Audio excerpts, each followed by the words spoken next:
welcome you all. It's a joy for me to be here again and to share with you all some thoughts about this very important subject, which is who we really are. We will try to inquire all together. So if you have any questions while I'm speaking, you can raise your hand and we can discuss this.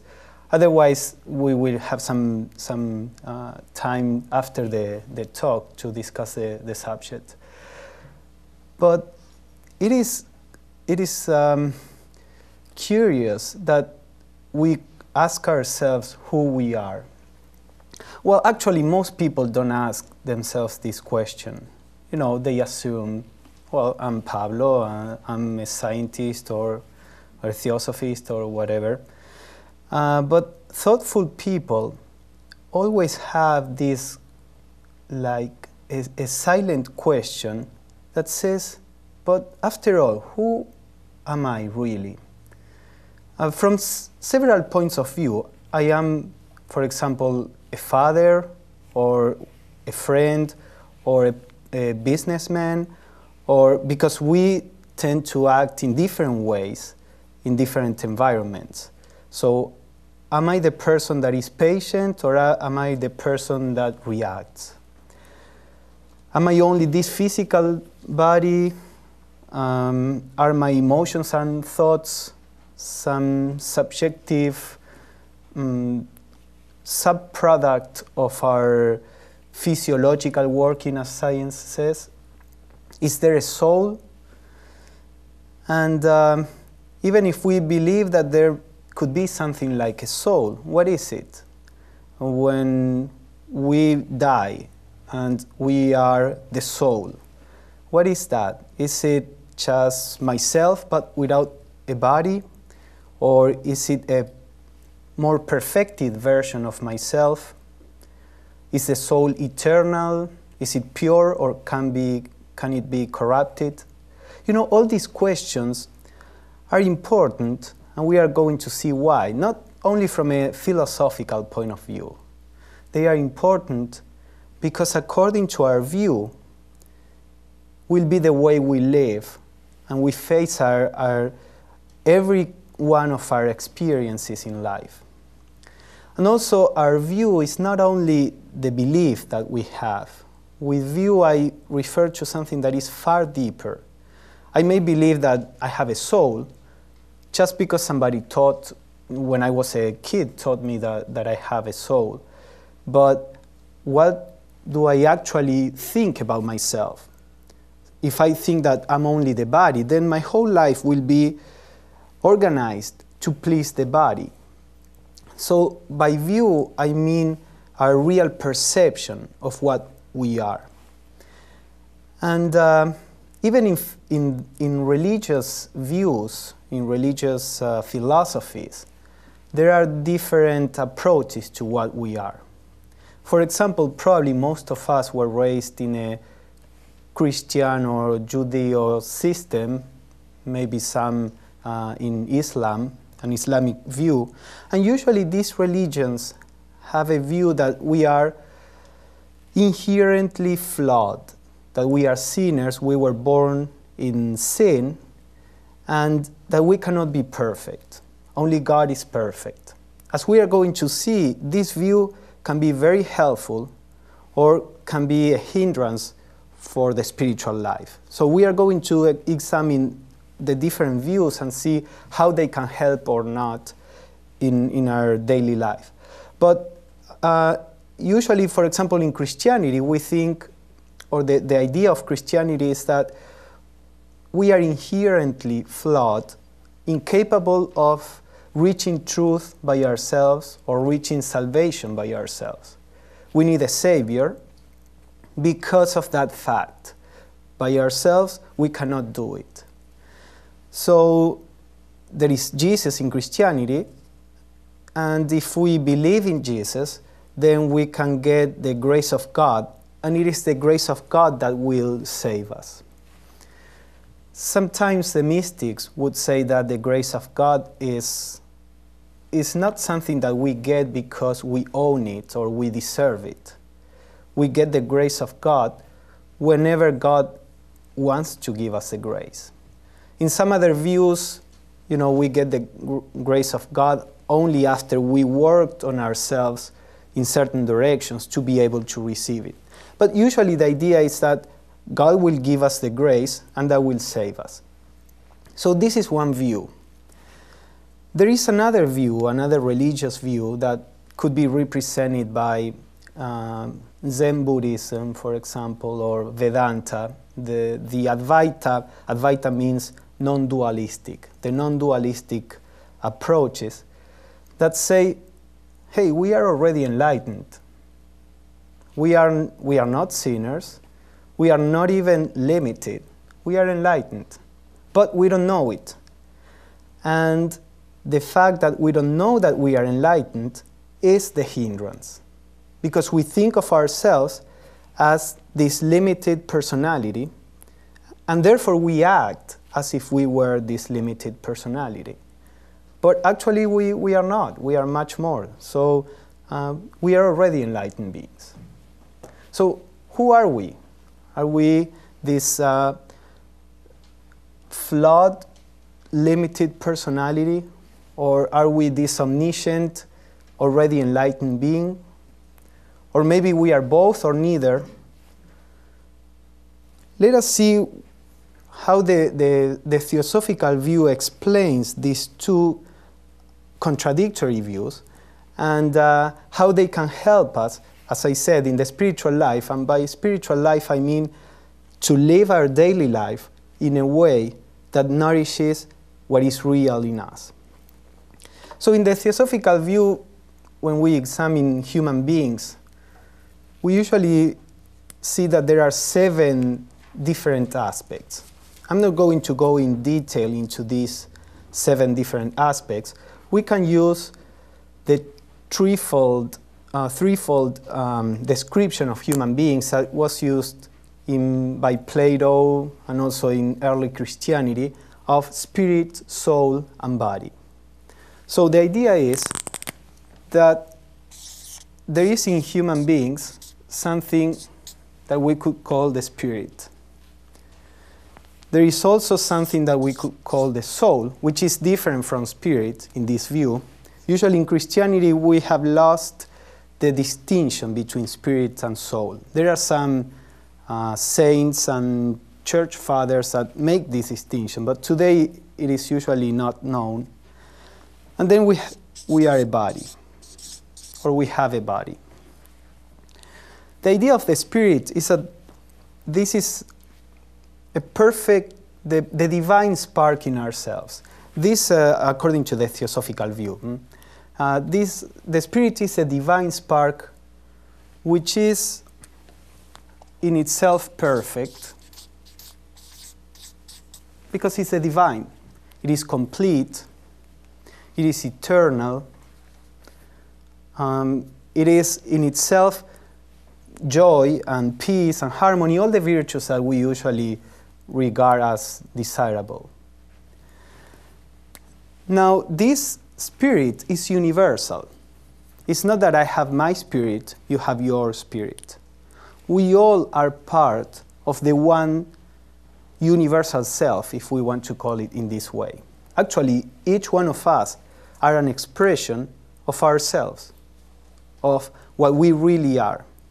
So this is something that is not very common in the Western view, Western religious view.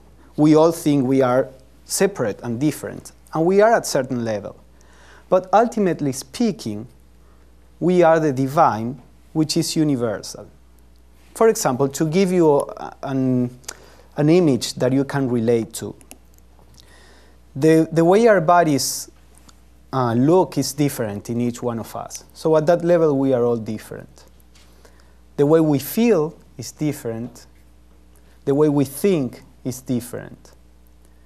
Now, imagine yourself in a peaceful state with no thoughts and a deep silence. No thoughts. There is a possibility of reaching this state, for example, in meditation or when contemplating nature, we may experience this state, for more or less time, of deep silence. In this state of deep silence, there is a sense of being complete. Because we feel that we are not complete when we think, oh, I wish I had this, oh, I need to do that. But when there is no thought, there is just a state of being, and there is no awareness of needs, of limitations, of wishes. So in this state of deep silence, there is not even the thought, I am Pablo. There is simply a state of being. Now, is my silence, my mind is in silence, is different from your silence? Is your silence different from anybody else's? Because thoughts, yes, they are different, emotions, body, but how can silence be different? The experience of silence is different. So there is a state in which we are all the same, this deep state of silence. When we talk about spirit, we are talking about a far deeper state. But in the same way that we can see how there is a state which is the same in each one of us, and we can all experience this state of silence individually. You are experiencing the state, she's experienced the state, and I am experiencing that state. And it seems that we are personally experiencing the state. But the state is the same. At that level, when we are in silence, there is no difference. We don't feel any difference. So, in a sense, this can give you an idea about how there can be a single nature that is animating, expressing through all of us. And it is said that the people who realize the spiritual nature, they realize that they are everywhere, they are the whole, and if anything, they are a particular expression of that whole. We will see this in some more practical terms later, but that is the idea of the spirit. The spirit is this perfect state that is a unity, that is a totality. Then there is a soul. The soul is our individuality. It is at this level where there is the sense of being separate or different from the rest. Not so much separate. The soul in its pure state is not really separate from any other soul, but is, as I said, a particular expression of that universal spirit. This soul expresses in ourselves as that silent sense of being, of existing. There are two senses of, or there are two feelings in ourselves that are related but they are different. For example, there is the sense of identity. I am Pablo, and how do I know that I am Pablo, or how is this identity sustained? It is sustained by the idea of I have this look, I have this name, I have this past, I have these experiences, and they are all sustained by memory. Now, when a person loses his or her memory, that person also loses the sense of identity. The person doesn't know who he or she is. So you can see how the sense of identity needs memory, because we tie by memory all our personal story. Now, even in the cases where the person doesn't remember anything at all about what he is, he still knows that he is. He doesn't know who he is. But there is this sense of being, of existing, that is beyond memory, beyond thoughts, beyond any mental or emotional activity. We know we are. So this is a pure sense of I amness, let's say. So I feel that I am. Now, when the soul is attached to a body, when the soul is born into a body, this pure sense of being, which is not identified with anything, it's just this sense I exist.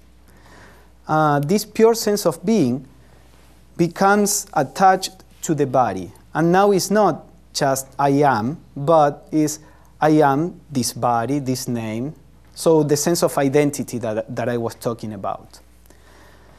So we are right now in this state where the soul, working through the body, thinks that we are the body. If we could realize that we are the spirit, then our experience of life would be completely different. Why? Because, for example, the spirit is eternal. The body, it may last 100 years, but it will end.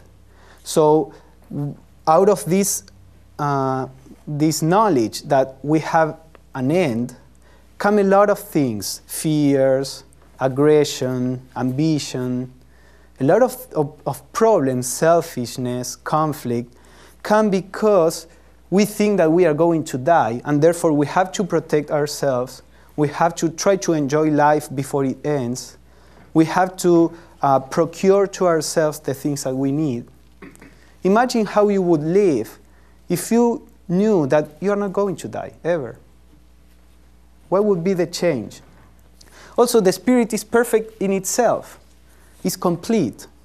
It doesn't need anything from outside. Not that it is selfish, but it is complete in the way it is. So imagine how you would live if you don't need things. In the deep sense, probably if you have money, you would help people. If you have a skill, you would use it to help people, because why would you use all those things for yourself if you don't need anything? Emotionally also, not only you don't need physical things, but you don't need things emotionally. People like the Buddha or Jesus or great people, they were able to love in such a deep way because they didn't need from people around something in particular. We have conflicts when we need something from a person or a situation, and the person or the situation is not giving that to us. But if we are complete and we don't need something, then there can be a real love where we do and give whatever we have for the welfare of that person or group or situation. So if we could realize that we are complete in ourselves and we don't need anything, then we could live in a completely different way. If we realize that we are, joy, our real state is a state of happiness and joy, we wouldn't be trying to generate joy by acquiring things, modifying the circumstances, or the ways that we usually do. So it is really important that the soul, which is right now identified with the body and the personality, can realize that it is actually a spark of the universal spirit. Out of the connection between the soul and the body comes the psyche, our psychological self, our mind and emotions, our personality.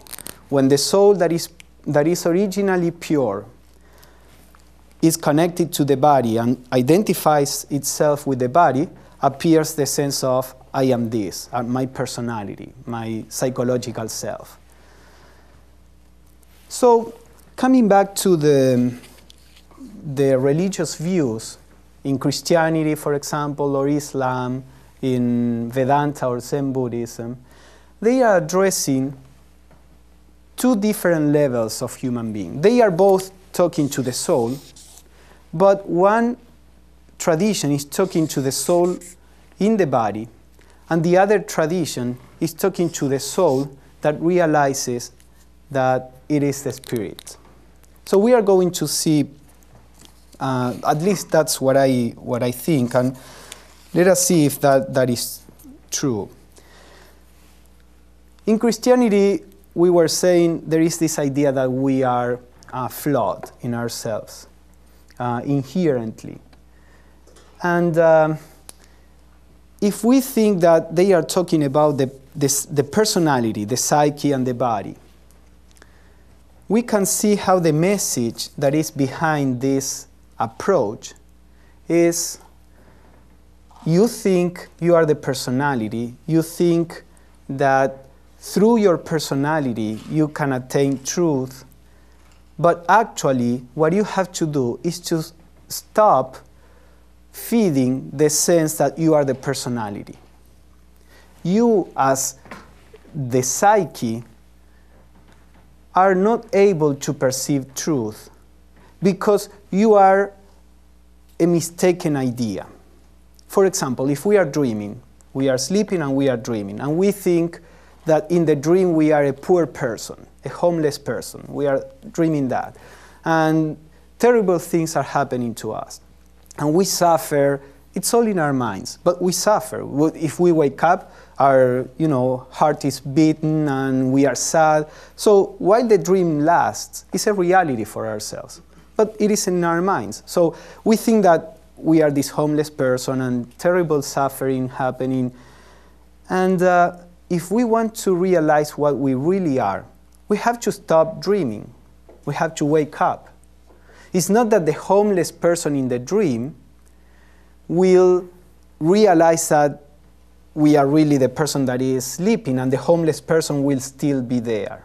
The homeless person is just an imaginary illusion that has to stop, to end.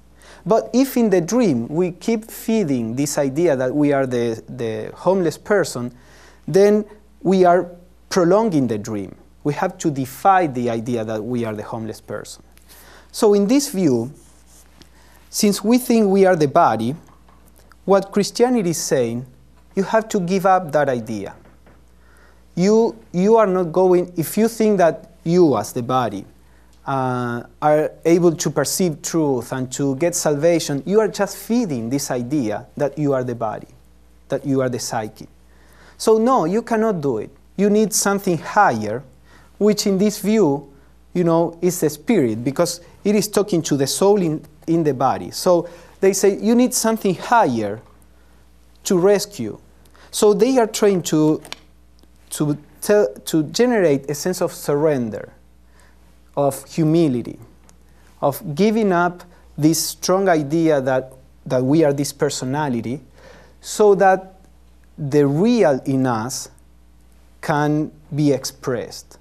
In The Voice of the Silence, that is a theosophical book, it is said, the self of matter and the self of spirit can never meet. One of the twain must disappear. There is no place for both. In the sense of either you think you are limited to the body, or you don't. You know that you are not. So these two identities, the idea I am Pablo, or the idea I am the whole, cannot be together. If you know that you are the whole, you know that Pablo is just an expression of yourself as any other expression. If you think that you are Pablo, you cannot think that you are the whole. I mean, we can have contradictory ideas, but I'm talking about perception, real perception. So Christianity is saying, give up your idea that through your personality you are going to be able to realize truth. And all the Christian practice is to weaken this sense of I am the personality.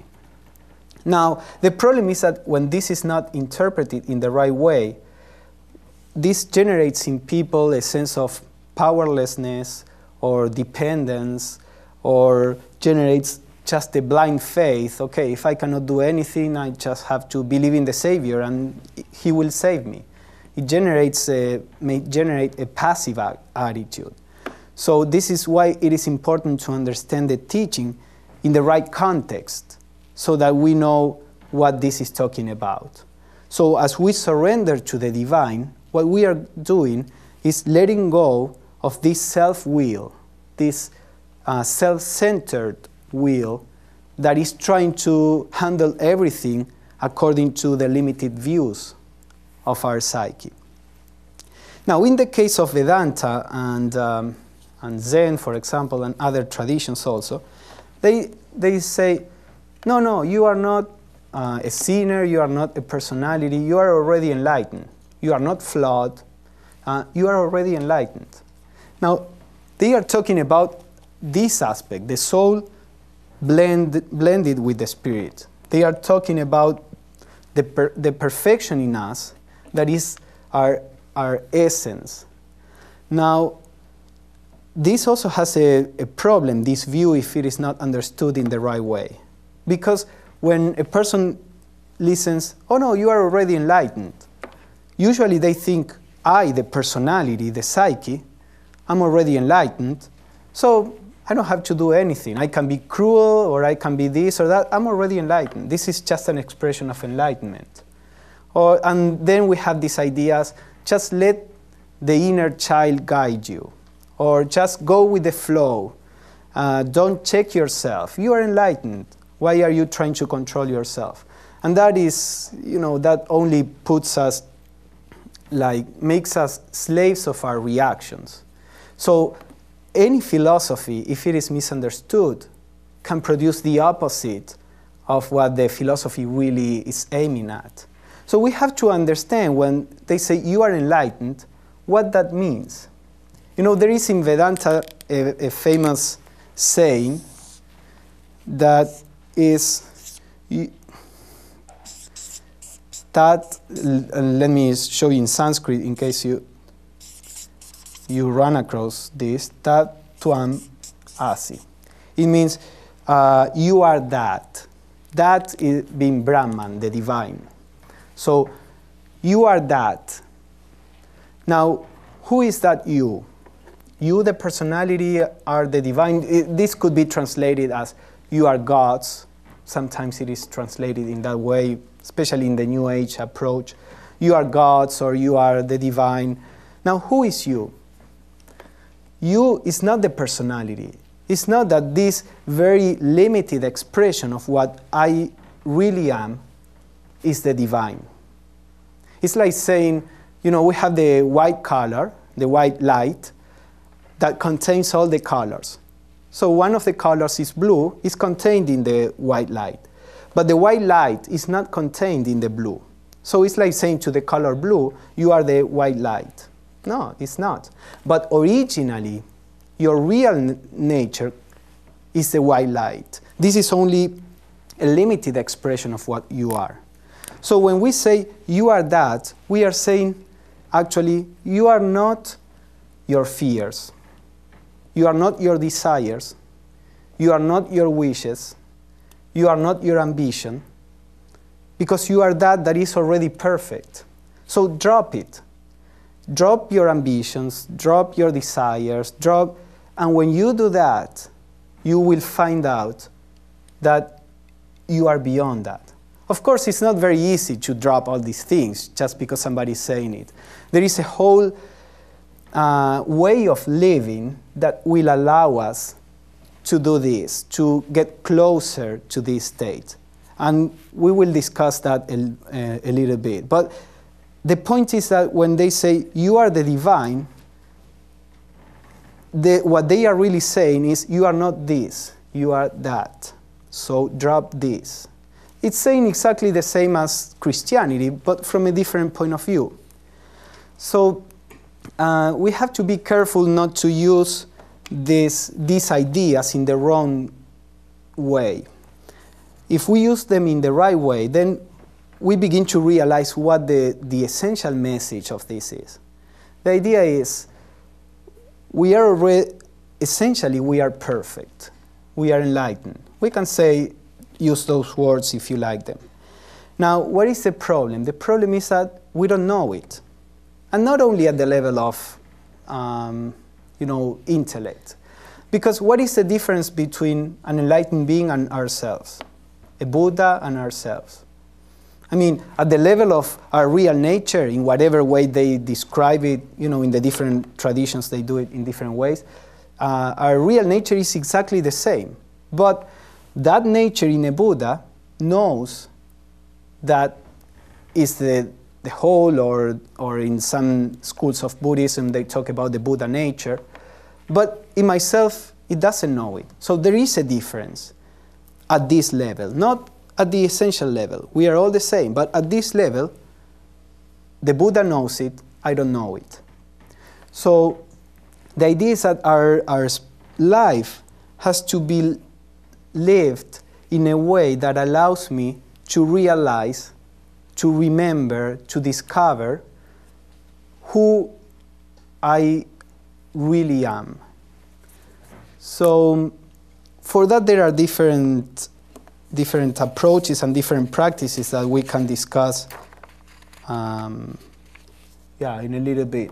Now before I go to some practical hints about this, is there any question or comment that you would like to? I would just say they're both the same and that you're trying to bypass ego. Yeah, the comment was that both are the same. They are trying to bypass the ego. And yeah, I think so. I think that's the idea. Again, the problem is that our ego is a false idea. We are not really the ego. And the ego is an instrument that is a very good tool, but is a very bad master, as it is sometimes said. If we don't know that we are not the ego, then we are the slaves of this ego. If we know that we are beyond, then we can use the ego to express on this plane, because we all need our mind, our emotions, our body to express here. Now, one thing is to express in the world, knowing that we are not only this, and therefore being free from fears and unhealthy desires and all this. And a different thing is to be in the world without knowing that, and therefore being caught in the desires and fears and all these manifestations. So yeah, the idea is to try to realize that we are not the psychological ego. Yeah, Ed, wait for the mic. So this realization is not at the level of these ideas. These ideas or these divisions are sort of pointing the way, and it would be a mistake to think that what the Buddha has is the right idea. Mm-hmm, mm-hmm. Yes, that's why personally I think that all serious tradition has a point. Now the problem is that we may not understand the point in the right way. I don't know if this is the right way, I'm just sharing the way I see it. But I do think that all these ideas, if they are rightly understood, they will lead us to an experience where we can see by ourselves who we really are. If we stay only at the level of ideas, then yes, you can choose one idea, the other, whatever is, more appealing to you. But if you understand the ideas, they will tell you or give you a hint about how to live so that you can actually realize what they are saying. And in that context, I think all the ideas are pointing out, the serious traditions are pointing out to the same truth from different points of view.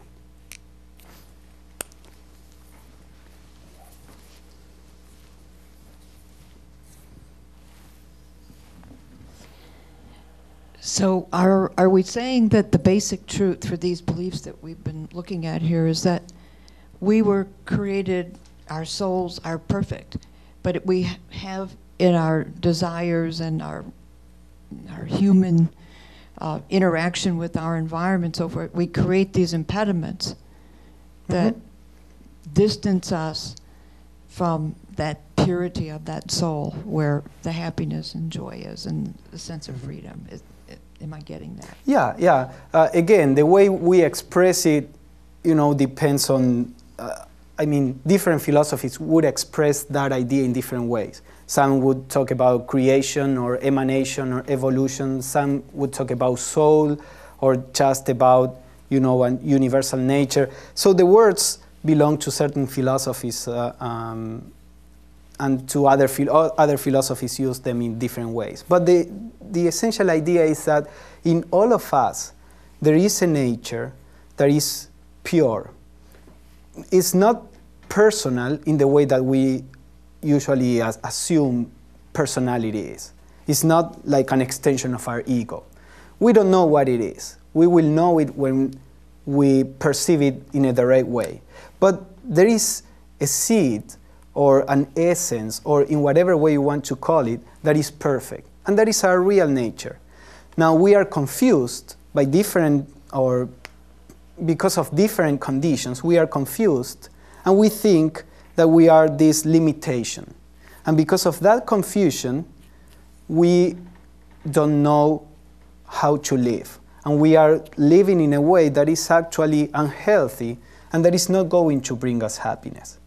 Because the psychological ego, for example, of course we all have certain basic needs. We are not denying the needs. If something is manifested, it has certain needs. We have a body and the body needs some food, needs some shelter, But outside those needs that are necessary for the preservation of the body, we create a lot of other needs based on the idea that they are going to bring us happiness. And they don't. We have been pursuing this since the beginning of human history. Every generation thinks that their conditions will bring happiness, without technology, with technology, without money, with money. And every generation is not able to reach a state of peace or harmony or, contentment. So obviously, the idea is that the people who claim that they are really happy in the real sense, all of them say, you can be happy only when you discover the real in you, not when you try to, get things from outside. So the central message is that. So the idea is, what can we do to discover what we really are?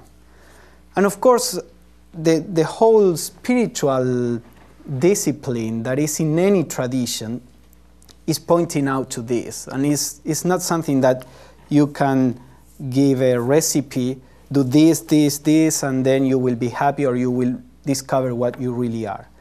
But if we can see the essential direction we have to go towards, then we can begin to practice a different way of living that will lead us to that place. So, for example, one thing that is recommended in many traditions is meditation or prayer or silence. Why? Because when we live during our daily life, we are always working from our minds, our emotions, our body. So we are very active at these levels. And as we said, our bodies are different, our emotions are different, our thoughts also. All these levels, body, mind, emotions, belong to the personal nature in us. So if our consciousness is always entangled with the personal level, it is very difficult for this consciousness to be able to perceive something that is beyond. We have to create a space in our lives so that we can silence our personal activity and begin to research, begin to investigate. Is there anything beyond? So the idea in prayer, meditation, or simply keeping quiet is to try to see if we begin to feel at home in a state that is not thoughts, emotions, and body. And that is actually what happens as we meditate or keep periods of silence or pray in a contemplative prayer. Then little by little we begin to discover that when we are in silence, there is certain harmony, there is certain feeling of being that is pure, and that is a sign that our consciousness is recognizing something beyond our personality. So it is important, we all have different lifestyles, and sometimes in certain periods of your life you may have more or less time to devote to these things. But generally speaking, it is important if every person can take, 3 minutes, 5 minutes, that's enough, to be in silence, to slow down our psychological activity and physical activity and just be in silence. And you will see how if you can persevere, you will begin to discover a state that is very interesting in that silence. At the beginning, it will be like a void. What am I doing? I am wasting my time here. This is nothing. But that is because we cannot perceive it. If we persevere, little by little, we perceive that this is a state of being. So that is something that most traditions recommend. As you perceive that in meditation, then the idea is to extend it to your life and try to do things in your daily life from this background of being a witness, of watching. Because when we are thinking, we are, again, our consciousness is identified with the process of thinking and emotions and body. But if we can develop this sense of awareness or mindfulness, observation, again, what we are doing is like placing ourselves behind all these activities. Because you can watch that is in front of you, so to say. So if you are watching your thoughts, that means that your consciousness is going behind your thoughts. And again, that creates a space in that other dimension that is beyond our psyche. Then another thing that is prevalent in all serious traditions is a kind of morality. You know, Christianity has the Ten Commandments. Yoga, especially the Raja Yoga, has what they call yama and niyama, the things that you have to practice and the things you have to abstain from. In Buddhism, you have, you know, the Noble Path, the Eightfold Noble Path.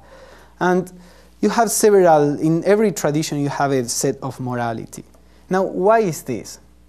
Is this to please a god? Is this merely to be able to live together in a civil way? Actually, the morality, what it's doing, is to put in order in our consciousness.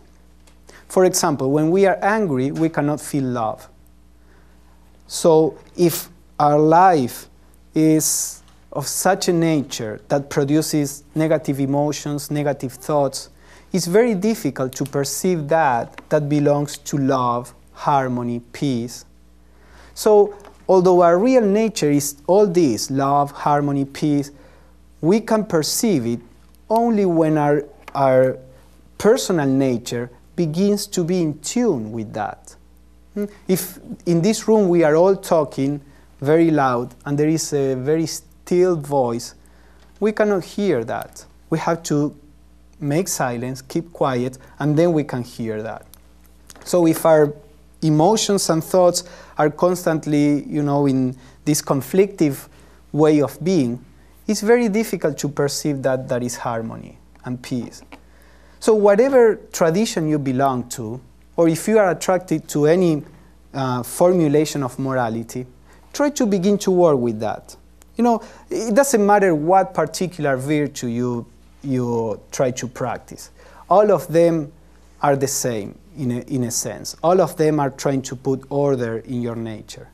So begin to practice it, but with intelligence. Say, okay, let us think what is a characteristic of your personality that you would like to soften or change. So let's say I want to be more patient. Begin to try to live your life first becoming aware of your impatience. See how it works. You have to study whatever is going on there, because just repressing it, we know that doesn't work. So first, study this. You know, there is this story. There were several lions that were inside a cage, and some lions there, of course, they all wanted to go out to break free. Some of them began to organize the other lions to create a revolution. Some of them were preaching that somebody would come and open the door. So they were all engaged in some activity, and there was a lion that was just sitting, watching. So the other lions said, what is this lion doing? He's not helping, and of course, when we break free, he will break free, and he didn't do anything. Finally, one goes and says, so what are you doing? Don't you want to break free? Yes, of course, he said. So why aren't you doing something? Well, I'm doing something. what are you doing? And he says, I'm studying the nature of the cage. Because when I see how this cage is keeping us, in prison, I will know how to break through it. So the idea is that to work with ourselves, we have to study, to watch, to become aware of whatever psychological or emotional mode of reaction we have. So don't do it blindly. Begin to watch your impatience. Begin to see why. Behind there may be fear. Sometimes we are impatient because we are afraid that if something is not done in a certain way, it will produce suffering or it will fail. Sometimes behind impatience it's just that we need to expand our mind to see that there are different ways to do things. There may be many reasons for the same reaction. So begin to watch it. As you become aware, that very awareness will produce certain order. And then you can check your action. If you see that you are going to be impatient, if you are aware, you say, okay, I won't give in. At the beginning it depends. There are some reactions that are too strong, and it will take a lot of trying for us to be really able to choose and say, okay, I won't give in.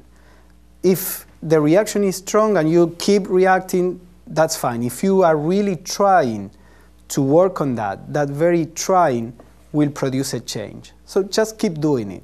Try to keep working on that.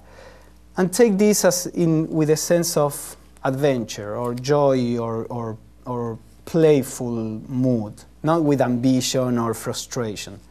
Sooner or later, the reaction will slow down and eventually disappear. So meditation, morality, these things are important. Also, some sort of study is important also. Because you see that according to the views, the intellectual views that we have, we will know what to do or not. The study is important so that we learn what tools we have to work on ourselves, what kind of attitudes will help us or will teach us how to deal with situations. So some kind of study is important of any tradition that you feel attracted to. And finally, some kind of service. Because after all, we can take meditation, morality, study in a very selfish way. Again, as things to make the psyche bigger, better, stronger, more beautiful. So if we are doing that for these reasons, they won't work. Because in a subtle way, we are just doing the same, feeding the ego. So service is an attitude of trying to begin to be aware of the other. Not only service in the way of giving money, or that's also service, but service in a more basic way. Trying not to be so self-centered. When I'm going to sit, is that the last seat? Is that, am I in the way of anybody? When I'm going to get some portion of food, is there enough for everyone? It's a question of being aware of the world out there also, not only of ourselves. That will help us break through the self-centeredness that naturally we are born with. Because I feel my emotions, I feel my thoughts, my pain, and I don't feel yours. I can infer it, or I can have certain empathy, but my pain is always much stronger than your pain from my point of view. So we are naturally self-centered. Now, with trying to be more aware of the other, we begin to break through this self-centeredness.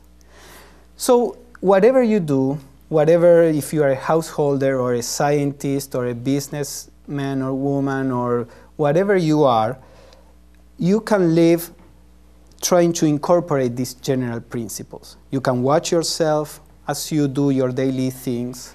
You can try to act with morality because that purifies your nature. You can be aware, trying to see how you can be helpful, for people around.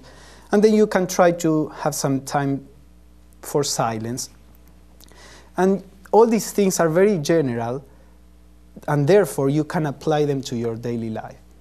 So in this way, your psychic will harmonize, will get more in tune with the perception of the real in you, and little by little, what is real in you will begin to express through that psyche.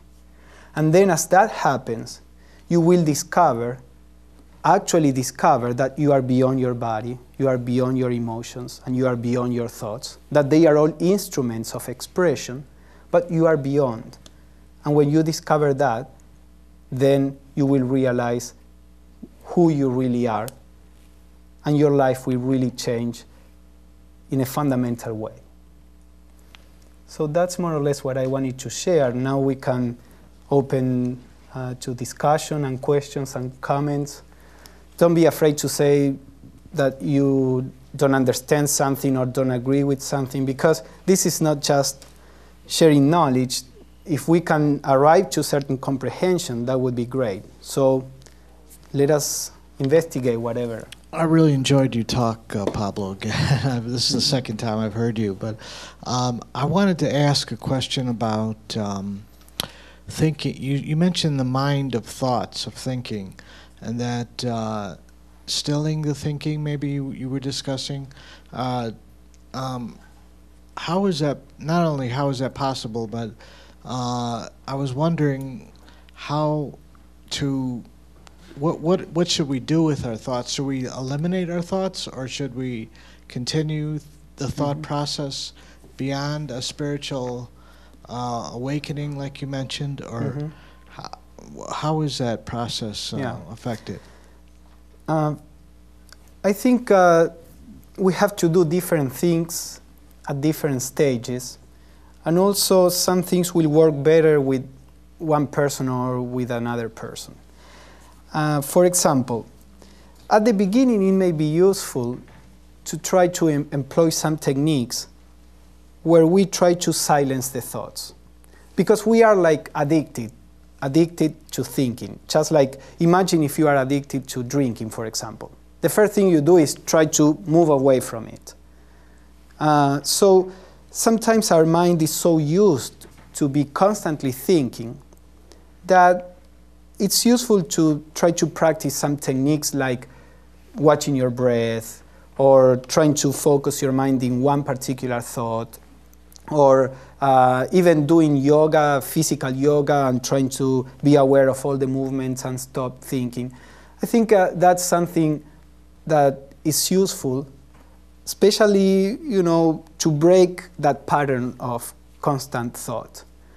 Now, once you get to a place where you have more or less a mind that can be harmonized, it's not that you will ever stay with no thoughts for a long time, because the nature of the mind is to produce thoughts. Now, they can be chaotic, or they can be just like a flow of a river, and with you being able to direct them wherever you want. So once you get more or less to that place, you can start doing a different kind of meditation where you simply watch your thoughts. If the thoughts are not too chaotic, as I said, it will be easier for you to watch them without getting lost in the process of thinking. So probably at that stage you could switch to something more like Vipassana meditation, being aware of Dzogchen, or just the witness, WITNESS, witness, where you watch your thoughts. And then eventually you can maintain that state of awareness during the day. But it is also important that during the day you try to restrain your mind to certain extent, because we are using our minds 14 hours, whatever amount of hours, and if during our day our minds are all over the place, then when you sit to meditate, you have that very same mind that is trying to keep quiet, and it's very difficult. Now, even if we have to multitask, we can put all our concentration on what we are doing there. If we have to do something else, just drop completely that and do something else without being still thinking of what you were doing before. You know, so even if you have to switch your attention, try to concentrate fully in what you are doing at the moment. That will be the training that will allow you during meditation to silence your mind. But it's a very hard work. It's fun if you take it as as with joy. If you take it with ambition, it's very frustrating because the mind is very difficult to calm down. You know, it is in all the scriptures. Arjuna would say to Krishna, "Oh, this mind is like the wind, you know, and how can you hold the wind?" So it is something that is not easy to accomplish, but little by little, like anything else in life, with doing it, you get to a place where you are comfortable with your mind. Mm-hmm. Hi. Many years ago, I was doing a lot of meditation, and I want to say I did get to the point of being the witness, sort of my life on a daily basis. And I think I got a little freaked out by it because I felt dissociated in a way, and I didn't feel grounded, and I sort of let go of the practice. But can you offer any kind of strategies to be the witness, to get to that point again, but not feel so afraid of it? This practice of being the witness was regarded for thousands of years, at least 2 or 3, as a secret practice. In Tibetan Buddhism, for example, these techniques of Dzogchen, which are basically letting the thoughts and emotions just do their move by themselves, and you just watch them, would be taught to monks that had gone through I don't know how many thousands of hours of meditation and prostrations and morality. And you say, why? This is regarded as the highest secret teaching. And you say, why? It's just watching your mind. But watching your mind is something that produces changes, and that is not so easy to do. So, for example, when you start watching yourself, many things may happen. It may happen that you get freaked out, as you said, because you start seeing how your mind works, and you start seeing things that you don't like.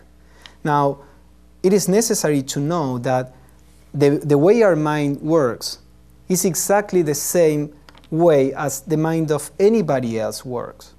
When we say that there is one single consciousness of humanity, we mean that inside our mind is the saint and the murderer, is the liar. You know, it's everything that can express through a human being is in our minds. Now, in some people, that will express in a way that is out of control, and the person will go and kill somebody. And in most of us, probably doesn't express in such a strong way, but we still have those tendencies, those reactions in ourselves. So we have to be ready to see within ourselves the whole humanity. When we are aware of this, then we have the courage to see and with humility say, yeah, why would I think I'm different? At this level of the common consciousness, that we are trying to watch, we are sharing exactly the same with the whole humanity. So I'm not different. And then when we go through that, we see that not only we are not different, we are all one. So that is something that may happen and requires certain humility, detachment, certain poise, that we are able to see things that we don't like without reacting to them. Also, it may, the feeling that, you are not grounded, as you said, may be there, because actually you are, in a sense, destroying certain seat of consciousness that was always the one that was holding your consciousness, So the personal ego feels all these things. But we have to be very careful. I mean, for example, if a tree is crooked, you can make it straight gradually, little by little, with a constant force, you know, but not in a too aggressive way. Otherwise, you will break it. With our psyche, the same may happen. So we have to see our reactions and try to go in a way that we are constantly leaning towards the right direction without being too forceful or too aggressive. Sometimes, if we do this with ambition, we can damage ourselves psychologically. So see what happens. When you get this feeling, watch it. Maybe if the feeling is too strong, you can stop, you know, meditating in that way for a little bit, think about the feeling, read about it, and then try the meditation again. The spiritual life is not so much a science in the sense of you follow a recipe and do an experiment. It's more like an art. We are dealing with something that is alive. So you have to see how that is alive, our psychological ego responds, and, you know, have some flexibility and see, well, how are we dealing with this in this way or the other way. So I would say it is a good practice, at least for most people, and try to do it gradually, to see.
Stabilize itself, in a sense, to ground itself, and then you do it again, now from a different place. Because what you did was, you know, there is a seed there, and then you let the seed grow, and then you start again, but from a different place. So it could be. But also, always know that some techniques may not apply or help you. There are some people that their minds are restless, so they probably need some techniques to slow down the mind. But some other people may have a very, you know, slow mind, or like what they actually need is to develop more clarity of mind. So probably those techniques that tend to slow down the mind are not the best for them, and they have to work on meditations where one meditates on spiritual truths, or trying to visualize a deity or things like that, help with the clarity of the mind. So don't get too attached to techniques just because a person is promoting the techniques. We may need different things at different points of our lives also. So this is why study is also important. Read about the different techniques, try them, see how they affect you, and you will know what you need to do in a certain point or in another point of your life.